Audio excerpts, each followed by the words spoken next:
días, niños. Muy buenos días, papás. Los saluda la maestra Lisbeth. Les doy la bienvenida a un día más en estas clases a distancia, agradeciéndoles por todo el tiempo y apoyo que le han brindado a sus niños. También quisiera darle gracias a ustedes, niños, por todo el esfuerzo que han mostrado día a día ante esta situación de las clases a distancia. Hay que preparar el material, por favor, para que estén concentrados. En esta sesión del día de hoy, miércoles 3 de marzo, estaremos trabajando en tu primera actividad con tu materia de ciencias naturales y necesitarás tu guía y tu libro de ciencias. En la segunda actividad estaremos trabajando con matemáticas y necesitarás tu guía aplicados.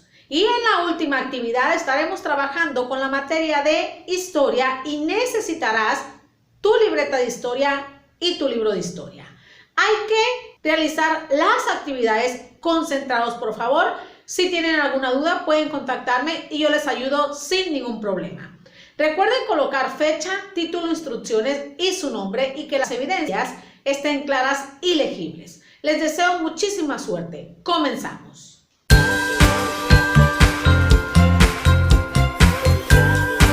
Iniciamos con tu primera actividad en tu materia de ciencias naturales y necesitarás tu guía aplicados y tu libro de ciencias naturales. Trabajaremos con el tema propagación del sonido. Recuerden que este tema lo vimos la clase pasada y vamos a recordar algunos términos y conceptos. El objetivo de esta clase es que tú identifiques cómo es que el cerebro identifica el sonido, así como también qué tipos de sonido existen. Así que hay que concentrarnos. Antes de iniciar la explicación, quisiera hacerte algunas preguntas. ¿Sabes tú cómo el cerebro identifica el sonido? ¿O te has preguntado cómo es que todos nosotros escuchamos cualquier ruido o escuchamos a las personas? ¿Cómo se desarrolla el sonido? Bueno, vamos a iniciar. Hay que estar atentos, por favor. Todos los seres humanos vivimos rodeados de sonidos. Como les decía ayer, podemos escuchar el sonido del carro, el sonido del aire, el sonido de algún animal, etc. Por lo que también podemos escuchar a las personas. Por eso el sonido se considera muy importante y esencial para nuestra vida y para el día a día. Pero ustedes se cuestionarán qué es el sonido o cómo se transmite o qué genera a ese sonido. Bueno, el sonido es generado cuando se producen vibraciones de algún material. Estas vibraciones muchas veces no todas las podemos percibir. Entonces, el sonido va a ser resultado de vibraciones. Así como también el sonido se va a propagar en el aire por medio de ondas sonoras. Eso quiere decir que solamente las vamos a escuchar y no las vamos a observar. Ustedes se preguntarán qué son las ondas. Las ondas son movimientos periódicos y estos movimientos van a provocar que el sonido se desarrolle, que el sonido llegue al cerebro. Existen dos tipos de ondas, transversales y longitudinales. El sonido es ejemplo de ondas transversales. ¿Entendido hasta ahí? El sonido también va a tener la capacidad de viajar rápido o lento. Esto va a depender del estado físico de la materia. Ayer les comentaba que en algún material sólido el sonido va a ser más rápido. En algún material líquido el sonido va a ser más lento. Por ejemplo, si tú le pegas a una mesa, ese sonido que surgió de esa vibración va a ser rápido. Pero si tú dejas caer una piedra al agua, ese sonido va a ser lento. ¿Por qué? Porque el agua es líquido. Entonces, la rapidez de ese sonido va a depender si el material es sólido, líquido o gaseoso. Y recuerden que el sólido es más rápido que el líquido. Debido a esto, podemos decir que existen diferentes tonos en los sonidos. Por ejemplo, existe el tono débil, fuerte, agudo, grave y medio. Pero estos tonos, ¿de qué van a depender? Bueno, estos se miden mediante decibeles, porque los decibeles es la unidad de medida del sonido. Hay que recordar que en México hay una legislación la cual determina la cantidad de decibeles adecuadas que debemos de escuchar para que nuestro sistema auditivo se mantenga en buena salud, en buen estado. Esa legislación nos dice que en el día podemos escuchar sonidos de hasta 63 decibeles y en la noche de 54, más no. Hasta ahí son los límites. ¿Por qué? Porque si nosotros pasamos esos límites, corremos el riesgo de afectar nuestro sistema auditivo y llegar a la sordera. Mientras más fuerte sea ese sonido, sus decibeles serán más altos. Quiere decir que ese sonido o ese ruido va a afectar más a nuestro sistema auditivo. Por eso hay que cuidar los niveles de decibeles que nosotros escuchamos en cuanto al sonido y hay que mantenernos en los adecuados. ¿Para qué? Para mantener en buen estado nuestro oído, nuestro sistema auditivo. ¿Hasta ahí vamos bien, niños? Ok. Bueno, yo les hago dos preguntitas. La primera es, ¿qué órgano de nuestro cuerpo nos permite percibir el sonido? ¿Cómo llega el sonido al cerebro? El órgano que nos ayuda a identificar el sonido es el oído y este va a llevarlo hasta el cerebro. Entonces, por medio del oído y del cerebro, nosotros podemos escuchar. Pero, ¿cuál es el procedimiento para que ese sonido lo identifique el cerebro y nosotros escuchemos? Ahí les va la explicación del procedimiento y ahorita se los muestro con imágenes. Primero, las ondas sonoras que son provocadas por vibraciones van a entrar por el oído externo. Una vez que estén o se encuentren en el oído externo esas vibraciones, llegarán al conducto auditivo. Estando en el conducto auditivo, estas chocarán con el tímpano. El tímpano es la parte del oído que parece tambor. Una vez que se encuentren en el tímpano, lo harán vibrar. Después de eso, el tímpano transmite estas vibraciones a los tres huesitos que se encuentran en el oído medio, el cual es el estribo, el yunque y el martillo. Una vez que pasan por esos tres huesitos del oído medio, se pasarán al oído interno. Cuando estas se encuentren en el oído interno, la cóclea va a transformar esas vibraciones en energía eléctrica. Una vez que estén transformadas en energía eléctrica esas vibraciones mediante la cóclea, el cerebro va a poder percibir el sonido y ahí es cuando nosotros, los seres vivos, escuchamos cualquier ruido o cualquier sonido de nuestro alrededor. Como puedes ver, esta es una imagen de nuestro sistema auditivo. Las ondas sonoras recorren el oído externo a través del conducto auditivo. Estas chocan en la membrana del tímpano y la hacen vibrar. El tímpano transmite estas vibraciones a los tres pequeñísimos huesos ubicados en el oído medio, los cuales son el martillo, el yunque y el estribo. De ahí se van al oído interno, donde la cóclea, que está llena de líquido, transforma la energía vibratoria en energía eléctrica y ahí es cuando el cerebro identifica el sonido y podemos escuchar. Así es este procedimiento del sonido y es como el cerebro lo identifica y podemos escuchar.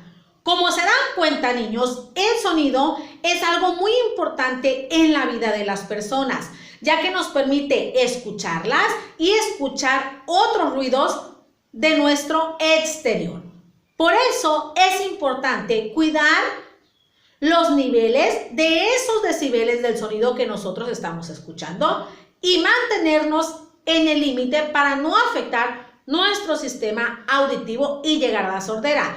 Tampoco es recomendable colocar cosas en el oído porque esto puede afectar otras partes, tanto el oído medio, el oído externo, interno, el tímpano y que afecte también tu sistema auditivo. Por eso hay que cuidarnos, ¿sale? Hasta ahí, niños, llegó la explicación del tema propagación del sonido. Espero estas explicaciones te sirvan para que realices la siguiente actividad. Para realizar esta actividad te ubicarás en tu guía aplicados página 203 y 204. En el punto número 1 vas a completar el texto con las palabras mayor, propaga, rápido y gases. En el punto número 2 vas a leer el recuadro sobre las ondas y vas a escribir V si la oración es verdadera y F si la oración es falsa. Después te ubicarás en el punto número 3 y vas a relacionar las columnas uniendo la intensidad del sonido con el material adecuado que produjo ese sonido, ¿sale?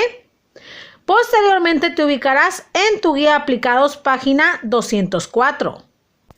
En el punto número 1 vas a completar el texto a partir del dibujito. Vas a tomar en cuenta todas las palabras que vienen en ese esquema y completar ese texto que ahí te muestran.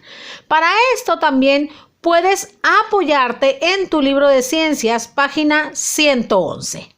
Una vez que termines ese texto, te ubicarás en el punto número 2 y vas a leer la información y redactar 2 medidas para el cuidado de tus oídos.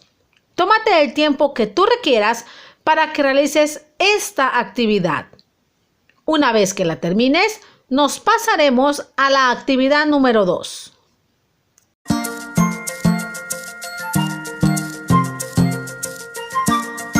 Muy bien, niños, vamos a iniciar con tu actividad número 2 en tu materia de matemáticas. Para esto, tú necesitarás tu guía aplicados. En esta ocasión estaremos trabajando el tema factor constante de proporcionalidad. El objetivo de la clase es que tú identifiques cómo calcular un factor constante de proporcionalidad y qué significa. Antes de iniciar la clase quisiera hacerte algunas preguntas. ¿Cómo identificas cuando un valor es proporcional al otro? ¿En qué te apoyas tú para darte cuenta? Ok, primero les voy a explicar qué significa factor constante de proporcionalidad. Esto significa que un valor es proporcional al otro, que si un valor va multiplicándose por 2, por 3, por 4, el otro valor también se va a ir multiplicando por 2, por 3, por 4. Para que me entiendan mejor, el factor constante de proporcionalidad son sucesiones. Si un valor va en una sucesión multiplicándose por 2, el otro también, o multiplicándose por 3. Cada valor tiene que llevar la misma proporción. Si un valor baja, el otro valor también va a bajar. Si un valor sube, el otro también va a subir. Aquí les muestro un ejemplo. Tenemos número de días y litros de leche en esos días. Vamos a calcular cuántos litros de leche en total se reunieron en los días que ahí se les marca. Si se fijan, yo ya tengo el factor constante de proporcionalidad. ¿Cómo lo calculé? Primero identifiqué el primer valor que yo tengo, quiere decir que tengo 4 días. Posteriormente identifiqué el segundo valor. Ahí fue cuando yo me di cuenta cómo le puedo hacer para que el 4 llegue al 8. Nosotros podemos preguntarnos, ¿por cuánto voy a multiplicar o cuánto le voy a sumar al 4 para llegar al 8? 4 por 2 es igual al 8. Ese va a ser el factor constante de proporcionalidad en estos valores. 4 por 3 son 12. 4 por 4, 16. Quiere decir que este factor constante de proporcionalidad lo tenemos que utilizar aquí porque esa es la característica principal de las proporciones, que lo que pasa en esta columna va a pasar en esta otra. Aquí nosotros ya tenemos nuestra sucesión. El 4 se va a ir multiplicando por 2, por 3 y por 4.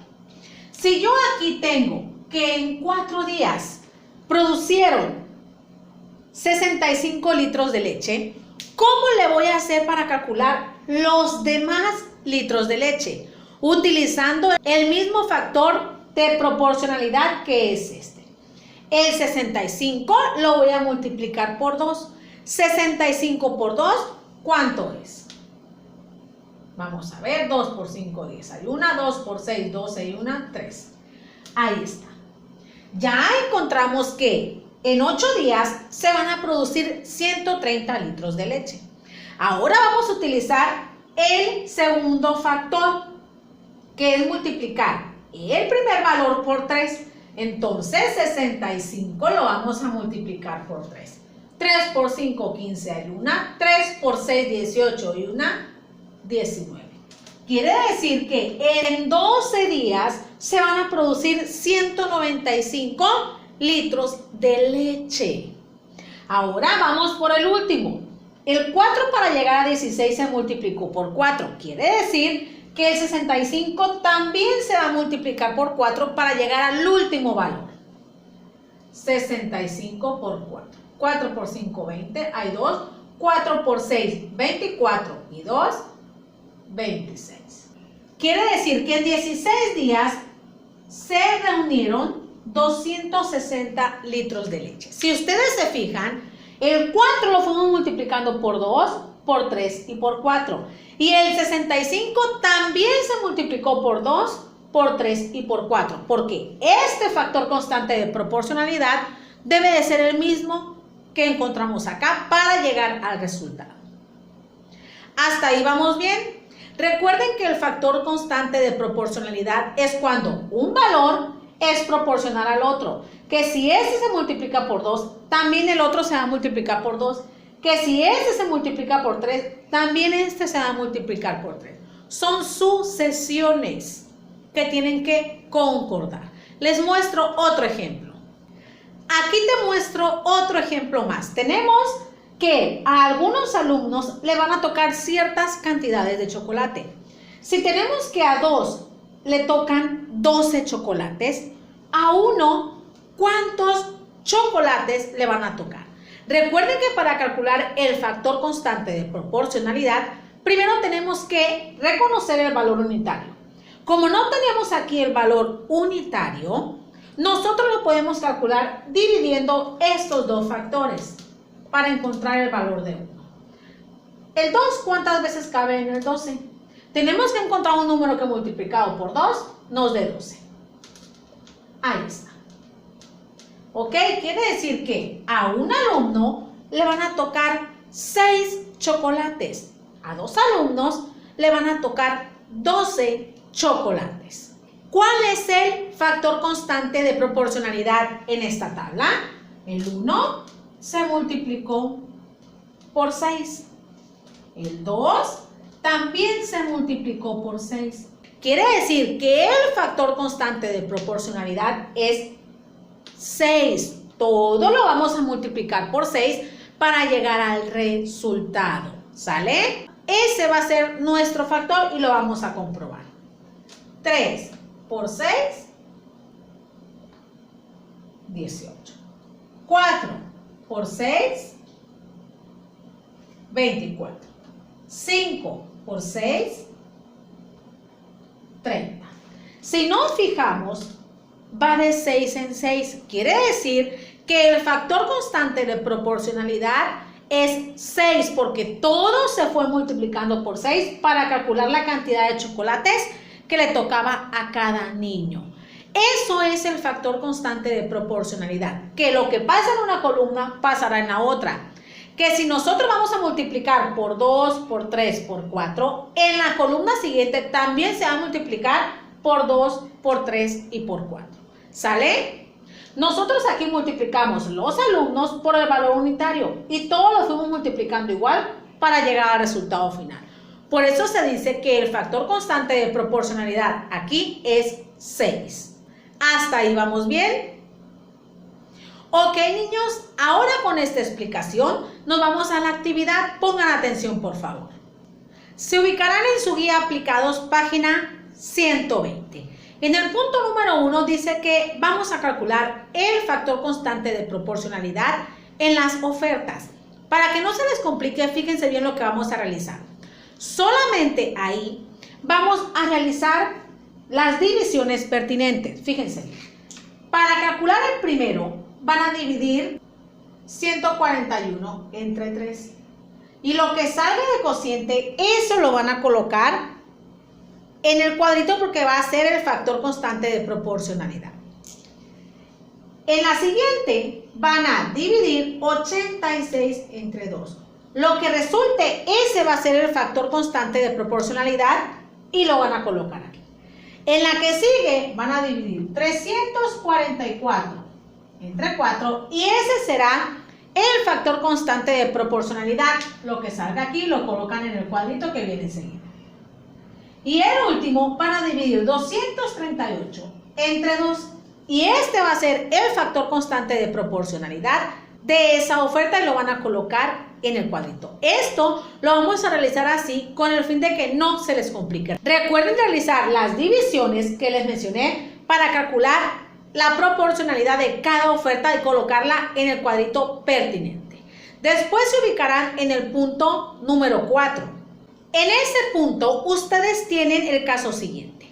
Tenemos una mesa que de un lado mide 80 centímetros y del otro lado mide 60 centímetros. ¿Sale?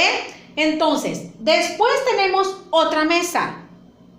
Esta mesa de un lado mide 240 centímetros, que es el mismo de acá.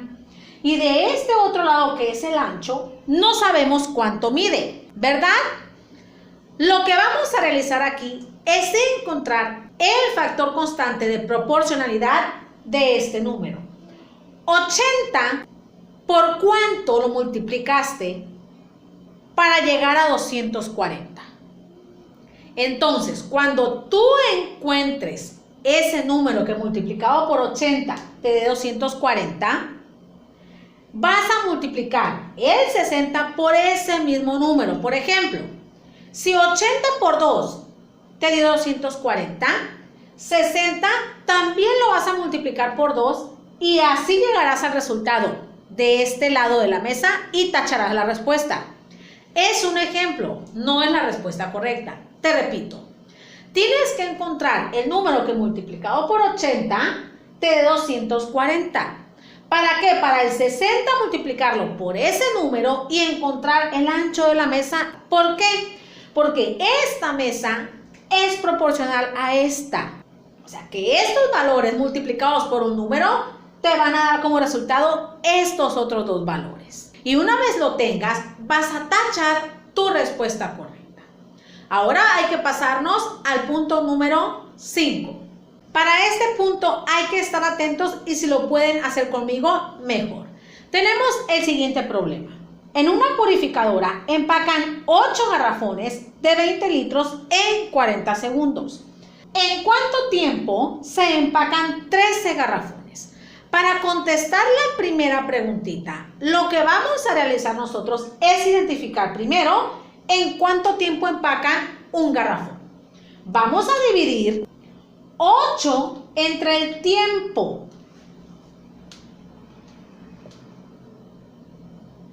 Yo les ayudo con esa operación. El 8, ¿cuántas veces cabe en el 4? No cabe. ¿En el 40? Sí, un número que multiplicado por 8 nos acerque a 40. 8 por 5, 40. Quiere decir que un garrafón lo van a empacar en 5 segundos. Ahora, 13 garrafones, ¿en cuánto tiempo lo van a empacar? Ustedes lo que van a hacer es multiplicar 13 garrafones por 5 segundos. ¿Por qué por 5 segundos? Porque en 5 segundos se empaca un garrafón. Ese es el valor unitario o el constante de proporcionalidad. ¿Sale? Así llegarán ustedes a la primera respuesta, multiplicando los 13 garrafones por el tiempo que se empaca un garrafón. Una vez que realicen esta operación, nos pasamos a la segunda pregunta, en la cual dice: ¿cuál es el constante de proporcionalidad que se utiliza para los garrafones y el tiempo? Ahí ustedes van a colocar el tiempo que se necesita para empacar un garrafón. Recuerden que un garrafón se empaca en 5 segundos. Ese será el factor constante de proporcionalidad. ¿Por qué? Porque en 5 segundos se empaca un garrafón y esa sería la sucesión, el factor constante de proporcionalidad. Ahora nos pasamos a la pregunta 3. Aquí tenemos otra pregunta más que dice así: si 8 garrafones se llenaran en 160 segundos, ¿en cuánto tiempo se llenarán 24 garrafones? Lo primero que tenemos que ver nosotros aquí es el factor constante de proporcionalidad. ¿Por qué número tú multiplicarías el 8 para llegar a 24? 8 por 1, 8. 8 por 2, ¿cuánto es? 8 por 3, ¿cuánto es? 8 por 4. Y así se van a ir hasta encontrar el número que multiplicado por 8 te dé 24. Una vez que tú tengas ese numerito, también los segundos lo vas a multiplicar por ese número y ese será el resultado del tiempo en que se llenarían los 24 garrafones. ¿Sale? Tómense el tiempo que ustedes requieran para terminar esta actividad. Y una vez que la terminen, nos pasaremos a la actividad número 3.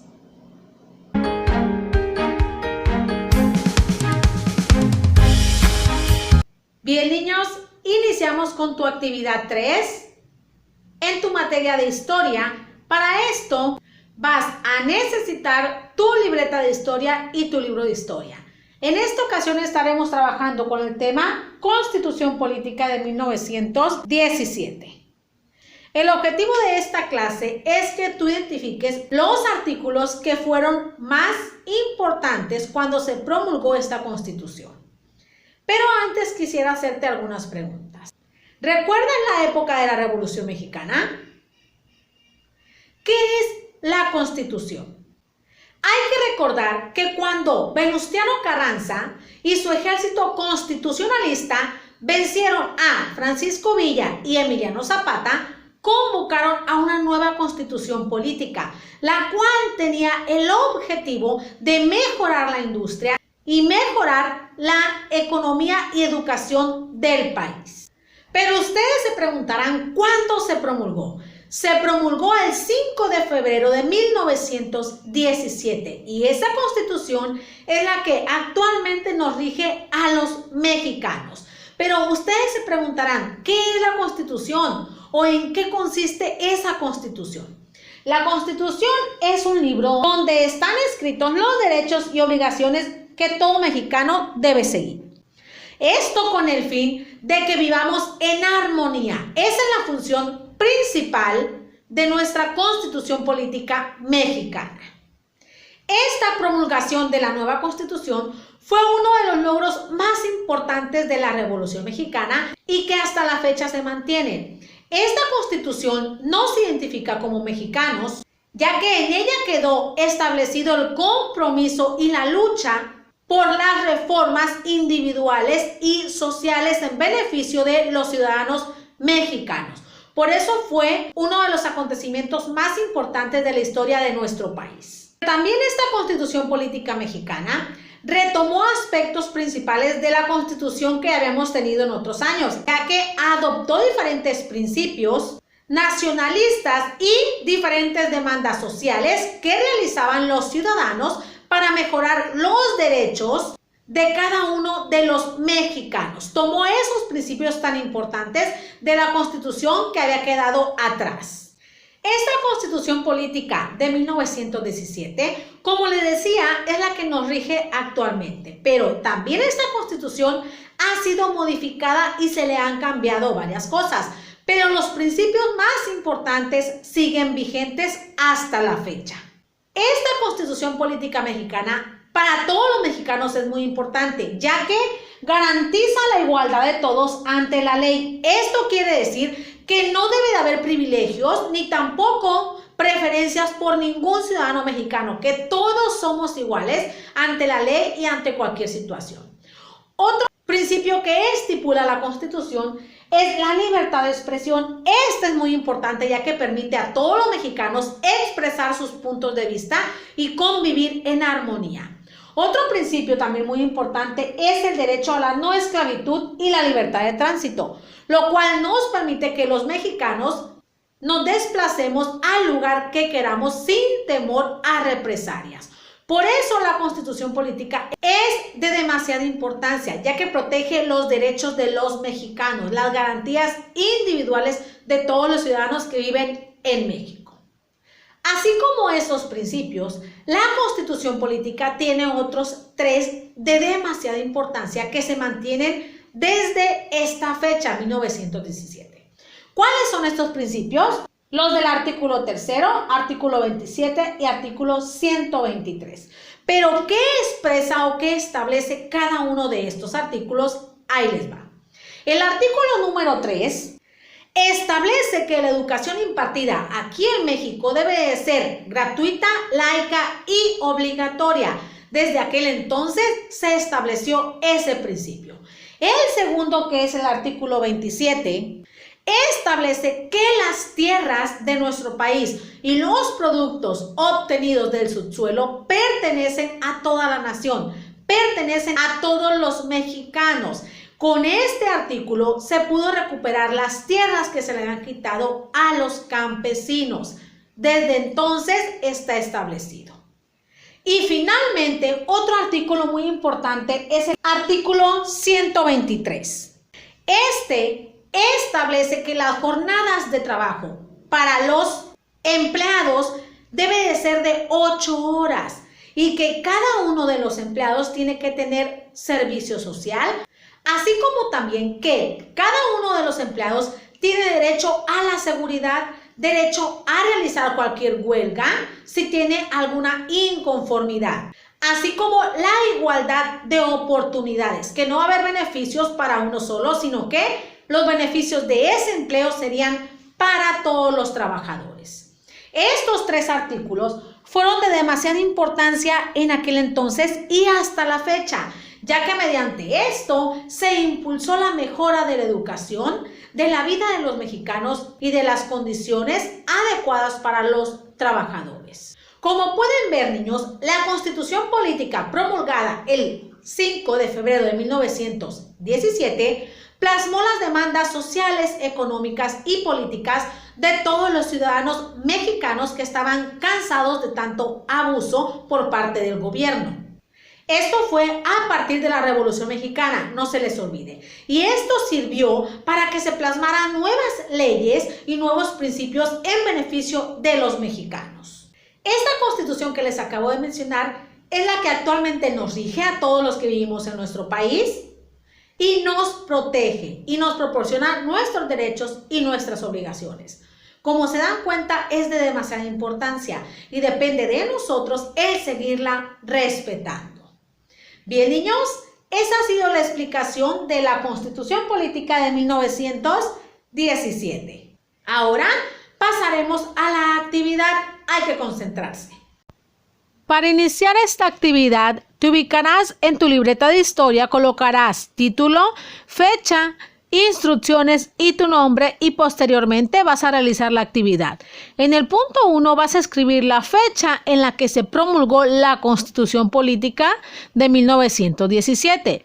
En el punto número 2 vas a subrayar el artículo al que se refiere cada texto.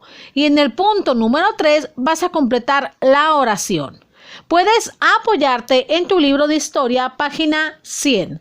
Tómate el tiempo que tú requieras para realizar esta actividad. Muy bien, niños, han llegado al final de sus clases. Excelente, niños, llegaron al final de sus clases. Muchas gracias por haberme acompañado el día de hoy. Les mando un fuerte abrazo y un beso de parte de su maestra que los quiere y los extraña. Cuídense mucho, cuiden la salud de su familia para volver pronto a clases presenciales. Nos vemos el día de mañana. Que tengan un excelente día. Bye.